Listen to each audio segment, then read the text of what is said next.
Hi! இன்னைக்கு எங்க வீட்டோட காலை நேரம் பார்க்கலாமா? மண்டே. பனிக்காலம் வந்துருச்சு. போன வாரம் ஃபுல்லும் மழை, ஃபுல்லா லீவு. அதனால இன்னைக்கு எழுந்திரிக்கவே முடியல. ஏன்னா கன்டினியூவஸா லீவுன்றதால, சண்டே வரைக்கும் லீவுன்றதால எழுந்திரிக்கவே முடியல. டைம் ஆயிடுச்சு 6 மணி ஆயிடுச்சு. அதனால டக்குன்னு எழுந்து பாத்திரம்லாம் எதுவுமே கழுவல. கேஸை மட்டும் தொடச்சிட்டு, அப்படியே இருக்க வேலையெல்லாம் ஸ்டார்ட் பண்ணிட்டேன். சரி பனியாக இருக்கே, ஃப்ரூட்ஸ் வேணான்னு சொல்லிட்டு ஸ்நாக்ஸ்க்கு வந்து ராகி சேமியா புட்டும், கொஞ்சமாக கொண்டக்கடலையும். இந்த ப்ரொக்கோலி இருந்தால் எனக்கு வேறு எதுவும் செய்ய தெரிய மாட்டேங்குது. அந்த பாஸ்தா, ஒயிட் சாஸ் பாஸ்தா தான் செய்வேன். சரி இன்றைக்கி செஞ்சிடலாம்.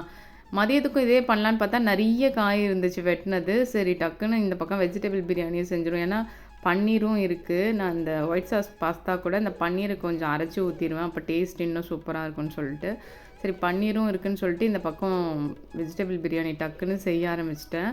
ஆனால் ஒரு 8:40 ஆகிடுச்சு டைம். இன்றைக்கி கொஞ்சம் லேட்டாக தான் லஞ்ச் பாக்ஸ் கட்டினேன். கடகடன்னு செஞ்சுட்டு கட்டி முடிச்சாச்சு. ஏன்னா தம்மு இறக்கிறதுக்கு ரொம்ப, அந்த சாப்பாடு தம் இறக்க ரொம்ப டைம் ஆகிடுச்சு. எல்லாம் செஞ்சு முடிச்சுட்டு ஒரு வழியாக பேக் பண்ணிட்டேன். ஏன்னா அந்த ஒரு வாரம் லீவுன்றதால மண்டே எழுந்து அந்த கட்டுறதுக்குள்ளேயும் டைம் ஆகிடுச்சு. பாய்.